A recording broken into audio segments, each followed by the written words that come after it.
Salut, j'ai une petite question pour toi. À quoi voudrais-tu que l'avenir ressemble? Personnellement, j'espère une téléportation instantanée, des hoverboards et du chocolat gratuit pour tous d'ici l'an 2050. Ça semble un peu exagéré, je sais, mais c'est rien comparé à ce que les gens il y a plus de 100 ans pensaient que la vie serait aujourd'hui. Qu'il s'agisse d'aides robotisées, de super écoles ou de pompiers volants, certaines prédictions sont hilarantes, mais d'autres sont étonnamment exactes. Il est temps de séparer les faits scientifiques de la science-fiction en jetant un coup d'œil sur ce que les gens du passé pensaient que nous ferions aujourd'hui.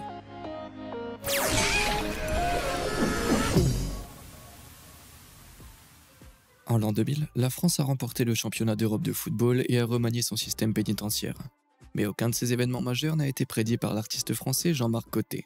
C'est parce que Cottet était vivant plus de 100 ans plus tôt, en 1899. Cette année-là, il a conçu une série de cartes postales représentant la France en l'an 2000, pour l'exposition de Paris de 1900. À cette époque, les grandes roues, les moteurs diesel, les films parlants et les escaliers roulants n'étaient que des inventions anticipées. Dans les dessins de Cottet, les choses deviennent un peu plus extrêmes. En l'an 2000, Cottet a prédit que les écoles utiliseraient une sorte de machine pour pomper le savoir dans le cerveau des élèves. À en juger par cette carte postale, un élève actionnerait la manivelle de la machine du savoir qui broierait les livres, et l'information qu'ils contiennent serait magiquement introduite dans l'esprit de leurs camarades de classe. Comme une sorte de broyeur de papier qui nourrit l'esprit. L'école des années 2000 serait donc un endroit où l'on pourrait se détendre, se relaxer et absorber des informations. À moins que ce ne soit ton tour d'actionner la machine. En réalité, ce qui se rapproche le plus des machines à savoir, ce sont les ordinateurs et les tablettes. Et même avec eux, certaines matières peuvent encore être difficiles à assimiler. Une fois l'école terminée, tu rentrais chez toi comme d'habitude, mais pas en bus scolaire, en hippocampe gigantesque. Dans le monde réel, les hippocampes ne mesurent que 14 pouces, mais en l'an 2000, Cottet pensait qu'ils seraient 10 fois plus grands, qu'ils auraient un étrange reflet doré et métallique et qu'ils seraient prêts à transporter les humains sur les fonds marins. Qu'est-ce qui, selon lui ferait devenir si énorme? L'évolution? Des radiations? Peut-être des expériences humaines bizarres? Quoi qu'il en soit, ça a l'air passionnant. Mais la prochaine fois que je traverserai l'eau, je pense que je m'en tiendrai à un bateau. Les hippocampes géants et dorés ne sont pas la seule innovation impliquant le règne animal. Cottet a également prédit l'invention de machines à fabriquer des bébés poules. Ça semble assez simple. Insérez un œuf dans une machine et 5 minutes plus tard, vous avez un oiseau vivant qui se promène dans une ferme. Aujourd'hui, au XXIe siècle, faire passer un poulet de l'œuf à ton assiette est un processus facilité par l'agriculture industrielle. Mais une machine à fabriquer des poulets qui pourrait accélérer le processus de développement, comme s'il s'agissait d'un dieu poulet? Même selon les normes de la science moderne, c'est de la folie. Qu'en est-il du divertissement en l'an 2000? Cottet ne l'a pas oublié non plus. En 1899, la plupart des musiques vivantes consistaient à assister à des concerts d'orchestre ou à des opéras théâtraux. Selon Cottet, ce serait encore le cas en l'an 2000, sauf que la musique serait jouée par des machines. C'est exact, un orchestre de robots plutôt qu'un orchestre d'humains. Bien que nous n'ayons pas encore de robots contrôlant des armées entières d'instruments, nous avons de la musique électronique et à quoi Graham s'identifie de nos jours. Donc même si nous n'allons pas au robot opéra, Cottet a quand même prédit que la technologie allait révolutionner la façon dont nous faisons et écoutons de la musique. Mais Cottet s'est ensuite demandé, si les robots peuvent être musiciens, pourquoi pas aussi coiffeurs? Sur cette image, les coiffeurs des années 2000 ont été remplacés par des machines conçues pour tailler et toiletter les gens à la perfection. Maintenant, j'ai toujours un barbier humain, mais le toilettage par machine n'est pas aussi éloigné que ce que tu pourrais imaginer. En 2012, Giraffe Technologies a réalisé un prototype du GV à bras multiples qui, avec un rasoir fixé dessus, permettait à son utilisateur de raser à distance la tête d'un autre humain.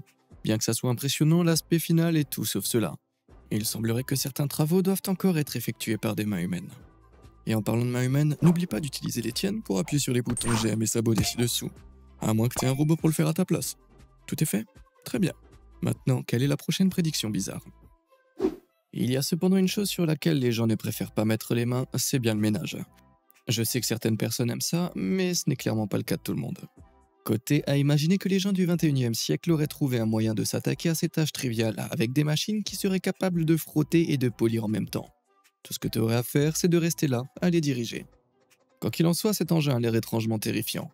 Heureusement, aujourd'hui, il n'y a que les Roomba. Bien qu'ils soient plus petits, plus mignons et guidés automatiquement par des capteurs de proximité, les Roomba ne peuvent passer l'aspirateur que sur le sol. Mais si tu veux quelque chose d'aussi terrifiant que la machine de Cottet, pourquoi ne pas planter un couteau sur ton Roomba, comme celui-ci? Imagine la terreur qu'il inspirerait lorsqu'il se promènerait dans ta maison, à la recherche de sa prochaine victime. Peut-être que je vais m'en tenir à nettoyer le sol moi-même.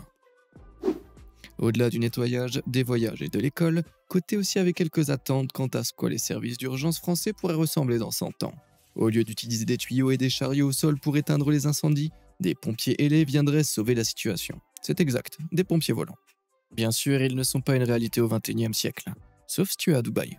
En 2016, la défense civile de Dubaï a signé un contrat de plusieurs millions de dollars pour amener ses services d'incendie dans le ciel afin d'aider à résoudre rapidement les situations dans les immeubles de grande hauteur.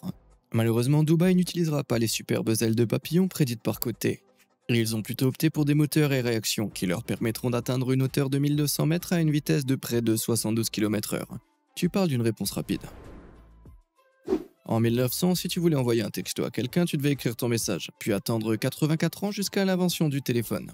Je plaisante, tu devais envoyer une lettre par l'entremise d'un système postal physique. D'ici l'an 2000, Côté s'attendait à ce que les services postaux suivent les pompiers dans le ciel, à l'aide d'appareils volants individuels qui semblent avoir été conçus par Da Vinci. Les lettres seraient remises en main propre directement sur ton balcon de 3 étages. Aussi amusant que cela puisse paraître, aujourd'hui, la plupart de nos messages ont lieu dans le monde numérique. De l'email au texto en passant par WhatsApp, il ne faut que quelques secondes et un clic d'un bouton pour envoyer un message comme celui-ci n'importe où dans le monde. Oh, fais comme si t'avais pas vu ça par contre. Est-ce que tu penses que la natation est un vieux truc du passé? Est-ce qu'il serait pas temps de développer une nouvelle façon de naviguer dans les liquides? Ce serait pas plus facile si l'eau était simplement comme la Terre? En 1900, l'année suivant la prédiction de Côté, un autre futurologue a eu la même idée. À l'aide de ballons remplis d'une substance magique qui te fait sortir de l'eau tout en t'empêchant de flotter dans l'espace, les lacs d'aujourd'hui deviendraient des parcs de demain. Même les chevaux seraient de la partie. Si la marche sur les lacs à l'aide de ballons n'a pas encore fait parler d'elle, nous avons les ballons orbes géants et gonflables qui te permettent de courir sur un lac sans couler. Mais ce n'est que pour nous, les humains. Désolé pour les chevaux du monde entier, mais vous devrez attendre encore une centaine d'années, je suppose. Toujours dans les années 1900, l'auteur de Ladies' Home Journal, John Everett Watkins, a fait ses propres prédictions pour le XXIe siècle. Il commençait bien en prédisant à juste titre que les gens deviendront plus grands et vieilliront grâce aux progrès scientifiques dans le domaine des soins et de la santé. Mais il a également prédit que d'ici l'an 2001, les lettres C, X et Q ne feraient plus partie de l'alphabet, car tout le monde épellerait par le son uniquement. Alors un chat deviendra-t-il un cat? Une radiographie serait un rayon X? Et Sa Majesté serait la Queen? Et le streamer XQC n'aurait tout simplement plus de nom. Si tu vivais dans le futur américain de Watkins, comment penses-tu que tu enverrais des colis? Par la poste comme un singe du XXe siècle? Non. Au lieu de cela, Watkins a prédit que des tubes pneumatiques relieraient les maisons privées des riches, puis éventuellement toutes les maisons. Ainsi, tu peux renvoyer des colis d'une maison à l'autre sans jamais sortir de chez toi. Aussi cool et sans doute coûteux que cela puisse être, tu peux aujourd'hui commander presque tout ce que tu veux sur internet sans mettre un seul pied devant ta porte. Même si le moment où tu recevras ton colis reste un mystère, parce que voilà, tu connais la poste, tout ça. Si on considère que les prédictions des années 1900 jouaient avec l'alphabet, le service postal et les voyages, quelle forme les gens penseraient-ils qu'ils prendraient la communication? Loin des messagers volants de Côté, un artiste a en fait imaginé quelque chose d'étonnamment précis. Un dispositif d'appel vidéo rétro-futuriste. C'est presque un téléphone intelligent. Lorsque nous passons un appel vidéo aujourd'hui, nous n'avons pas de majordome qui servent de la limonade, ni d'avion personnel ou de combinaison aérienne assortie, ce qui est plutôt décevant. Cependant, si nous avançons rapidement jusqu'en 1964, les picture phones sont apparus pour la première fois. Tout comme dans les années 1900, les gens pouvaient parler face à face sur 2 écrans. Bien que l'appareil ne soit pas mobile, il était installé dans une cabine. Cette innovation a finalement alimenté le développement de Skype, FaceTime et plus récemment Zoom, où tu peux partager un appel en face à face avec plus de 1000 personnes à la fois. Quand on pense que sans l'imagination débordante des années 1900, nous serions peut-être encore en train d'appeler les gens au téléphone comme des hommes des cavernes. Si nous avançons un peu dans les années 30, nous pouvons jeter un coup d'œil aux prédictions d'un certain F.E. Smith, avocat et parlementaire. C'était un homme assez excentrique et ses prévisions pour l'avenir n'étaient rien de moins. Au cours de sa vie, Smith a vu les voitures se répandre dans la société. Cependant, avec l'effort attendu du transport aérien, on pensait que les automobiles seraient remplacés par des avions personnels aussi fiables et bon marché qu'une voiture. Oui, nous avons des voyages aériens à bas prix dans les années 2020. New York à Miami pour moins de $30 une aubaine. Mais on est encore bien loin du fait que chacun ait son propre avion personnel. En 2014, il y avait un avion privé pour 19 500 personnes sur Terre. Alors cet avenir est plutôt un rêve lointain. Ok, prépare-toi à une question bizarre. Est-ce que tu t'es déjà demandé pourquoi on a 2 yeux? En plus de nous fournir un œil de rechange au cas où l'un d'eux serait endommagé, le fait d'avoir 2 yeux nous permet de percevoir la profondeur et d'augmenter notre champ de vision. Des fonctions plutôt essentielles, n'est-ce pas? Pas selon le docteur Thomas Schachted. Ce médecin a proclamé en 1934 qu'avec le temps, l'arête du nez s'effondrerait et qu'un super œil se formerait au centre de tous les visages humains. C'est exact. Schachted s'attendait à ce que nous nous transformions en cyclopes humains. Il voyait deux avantages principaux au super œil cyclopique. Premièrement, nous serions capables de percevoir des formes d'énergie qui nous étaient cachées. Et deuxièmement, nous verrions les couleurs et les mouvements plus clairement. Avant que tu t'emballes, Schachted s'attendait à ce que ça se produise dans des siècles lointains. Il n'y a donc pas lieu de s'inquiéter pour l'instant. Cela dit, Schachted s'attendait probablement à ce que nos yeux soient un peu plus rapprochés à ce moment-là. Alors si tu remarques que tes yeux se rapprochent de ton nez, je te conseille de prendre rendez-vous chez l'ophtalmo le plus proche. Ouais, dans les années 30, les gens avaient des énormes attentes sur ce à quoi ressemblerait l'avenir. Mais qu'en est-il des années 50 ? Même s'ils étaient un peu plus avancés sur le plan technologique, les grands experts de cette époque avaient encore quelques idées farfelues. En ce qui concerne les voyages dans les années 2000, il ne s'agissait pas d'une voiture volante privée à la Jetson, il s'agissait de traverser la Terre sur des rails. C'est à cette époque que la technologie de la lévitation magnétique, ou maglev, a été développée et brevetée pour la première fois. Le concept prouvait que la propulsion magnétique pouvait transporter un véhicule sur une voie ferrée à une vitesse allant jusqu'à 500 km/h. Cette percée étonnante a conduit les scientifiques à penser que les futures formes de transport seraient des véhicules à sustentation magnétique. Mais ils n'avaient pas tout à fait raison. Bien que certains des trains les plus rapides au monde, comme le Bullet Trains au Japon, utilisent la technologie maglev, les voies sont coûteuses à mettre en place. Si coûteuses que le Japon est actuellement en passe de dépenser la somme stupéfiante de 64 milliards de dollars pour seulement 290 km de voies maglev. Donc, jusqu'à ce que nous trouvions un moyen moins coûteux de mettre le maglev à la disposition des masses, le reste du monde devra se contenter de transports publics classiques comme le bus. Mais les experts des années 50 n'avaient pas que des espoirs pour les voyages. En l'an 2000, ils prédisaient que le monde du divertissement se situerait à un autre niveau. Nous aurions depuis longtemps éteint nos radios et allumé nos téléviseurs couleur à 4 dimensions. Non seulement les images semblaient jaillir de l'écran, mais la pièce se remplissait de l'arôme de ce qui était montré. Les téléviseurs 3D ont été développés pour la première fois en 1981, et même s'ils sont devenus courants dans les années 2010 et 2016, ils n'étaient plus qu'une nouveauté et la plupart des modèles ont cessé d'être produits. En ce qui concerne la 4D, la Smell-O-Visions, un procédé par lequel des odeurs sont libérées dans les cinémas pendant les projections de films, a fait sa seule et unique apparition pour le film Scent of Mystery en 1960. Malheureusement, certaines odeurs ont été diffusées en différé et ne correspondaient donc pas à ce qui était projeté sur les écrans. Le mélange de différentes odeurs a également donné la nausée à certains, et le sifflement bruyant de la machine à dispersion a gâché l'expérience pour beaucoup d'autres. Après avoir été considéré comme un échec, on a eu quelques autres essais de cinéma 4D, mais bon, rien de bien concluant. Certaines prédictions ont donc failli devenir réalité, mais tout le monde ne peut pas être aussi prévoyant. Un article paru dans Popular Mechanics en 1950 affirmait qu'au XXIe siècle, la sciure de bois, le linge de table et les sous-vêtements seraient recyclés dans des usines chimiques pour produire de la nourriture. C'est exact, un repas savoureux fait à partir du slibard usé et recyclé de ta daronne. Les rasoirs appartiendraient également au passé et les gens ne se raseraient plus qu'avec une solution chimique spécialement formulée. Enfin, ils n'avaient pas tout à fait tort, la crème dépilatoire existe de nos jours. Mais tous ceux qui l'ont déjà utilisée savent que ce produit sent plus mauvais qu'une décharge incendiée. Qu'en est-il des tâches ménagères ordinaires comme faire la vaisselle ? Dans le futur des années 50, la vaisselle est faite d'un plastique bon marché qui fond lorsqu'il rencontre de l'eau chaude, de sorte que la vaisselle peut être lavée directement dans l'égout. Et pourtant, nous voici au XXIe siècle en train d'essayer de mettre moins de plastique dans l'océan parce qu'il est déjà en plein de cette invention insensée. Ok, et pour nettoyer les maisons alors ? C'est facile, il suffit d'allumer ton fidèle tuyau d'arrosage et de laver la maison, car tout ce que tu possèdes est maintenant imperméable. C'est bien ça, tout. Le canapé, imperméable. La télé, imperméable. Les enfants, 100% étanches. En plus, tu auras une évacuation d'eau standard dans chaque pièce pour évacuer les eaux usées. Je sais pas ce qu'il en est pour toi, mais je connais personne dans ce siècle qui ait tous ses biens imperméabilisés. Sans parler de l'argent nécessaire pour payer la facture d'eau exorbitante d'une telle méthode entraînerait. Jusqu'à présent, nous avons examiné les prédictions concernant la vie dans des centaines d'années.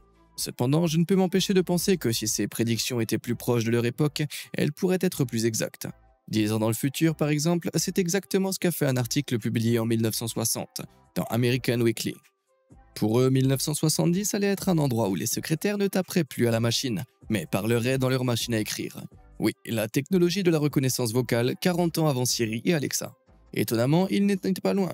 Au milieu des années 80, IBM a créé une machine à écrire à commande vocale appelée Tangora, qui possédait un vocabulaire de 20 000 mots. Ouais, ils avaient presque raison sur ce point. Qu'est-ce que l'American Weekly a-t-il bien pu prédire d'autre ? Eh bien, apparemment, le soldat moderne des années 2000 ressemblerait, je cite, à Superman de Mars. Pardon, quoi ? Et est-ce qu'ils s'attendaient à ce que les soldats soient vêtus de capes avec des sous-vêtements rouges vifs par-dessus leur uniforme? Ça aurait pu poser quelques problèmes pour les missions nécessitant un camouflage. Heureusement, il s'agissait simplement d'une référence au progrès réalisé dans l'équipement mis à disposition des troupes. Apparemment, les soldats recevaient des ceintures à fusée qui leur permettraient de sauter des rivières, de se hisser au sommet de maisons et d'atteindre une vitesse de 90 km/h. Les gens des années 60 pensaient vraiment que les combattants du 21e siècle ressembleraient davantage à des images tirées d'une bande dessinée de DC. Malheureusement, ce type de technologie militaire avancée n'existe pas à l'heure actuelle, enfin, à notre connaissance. Mais personnellement, je ne serais pas contre l'idée de voir une armée de surhommes en action. Les Américains du passé étaient vraiment optimistes et futuristes. Mais qu'en est-il des autres grandes puissances mondiales et de leurs prédictions sur l'avenir? Selon un film futuriste réalisé par l'Union soviétique dans les années 60, l'Union soviétique de 2017 serait un endroit vraiment étonnant.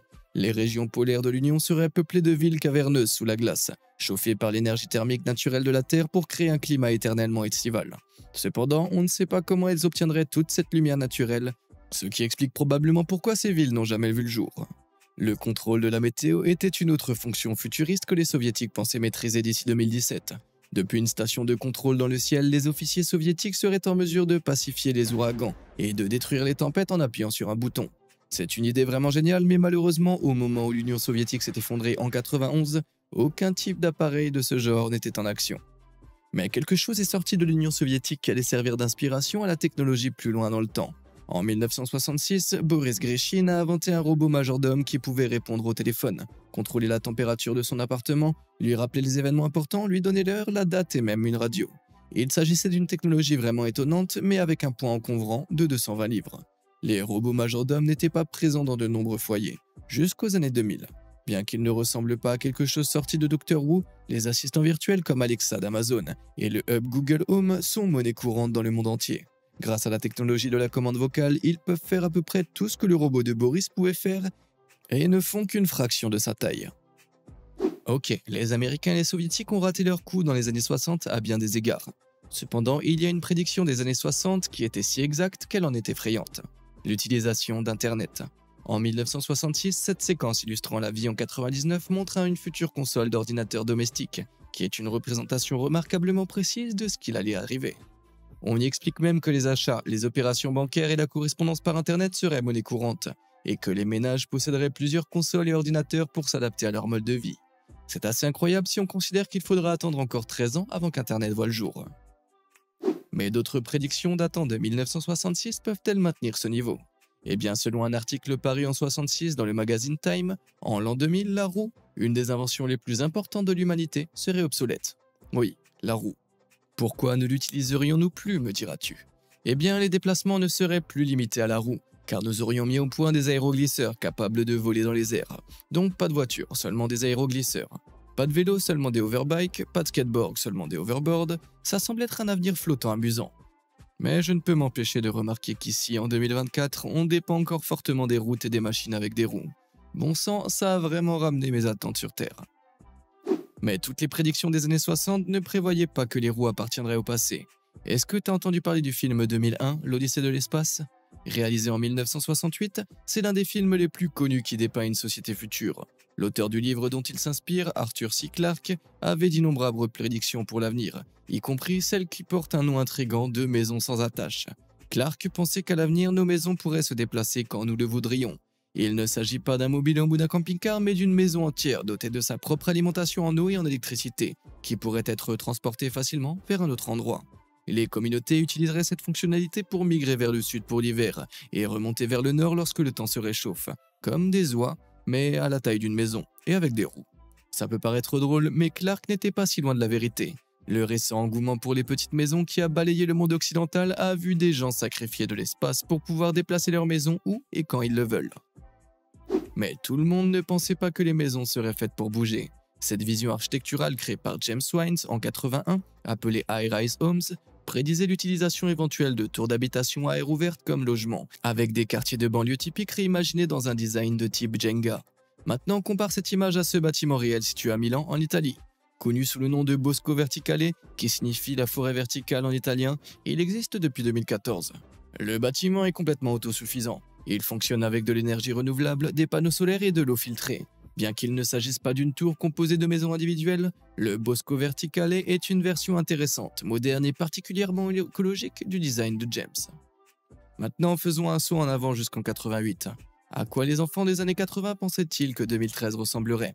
Un article paru dans le Los Angeles Times Magazine contenait des prédictions étrangement exactes. En 2013, il y aurait des injections pour les peaux plus jeunes, des animations amusantes envoyées par email, des fibres optiques reliant des ordinateurs du monde entier et de la musique et des films à la demande depuis le confort de la maison. Aujourd'hui, les injections de collagène, les gifs, Internet et les services de diffusion en continu sont les mêmes. On peut dire que c'est un sans faute, non? Pourtant, il y a une autre innovation des années 80 que nous avons vraiment adoptée au XXIe siècle, et c'est le monde de la réalité virtuelle, également connu sous le nom de VR. Dans les années 80, la NASA s'est fait le champion de la VR, avec des écrans montés sur casque, des gants électroniques, des images et des sons en 3D qui étaient censés faire des environnements immersifs une nouvelle frontière. Mais malheureusement, ça n'a pas eu lieu, car la technologie n'était pas assez mûre encore. Les casques et leur optique étaient trop lourds, les ordinateurs trop lents et les systèmes de rétroaction tactile fonctionnaient rarement. La seule chose qui était toujours réelle à propos de la VR était le mal des transports. Aujourd'hui, avec des ordinateurs qui sont des milliers de fois plus rapides que leurs homologues des années 80, les applications de VR sont infinies. Alors que la NASA utilise maintenant des environnements VR si détaillés qu'ils peuvent aider à former des astronautes pour les missions de la navette spatiale, le reste du monde s'en sert pour, disons, s'évader.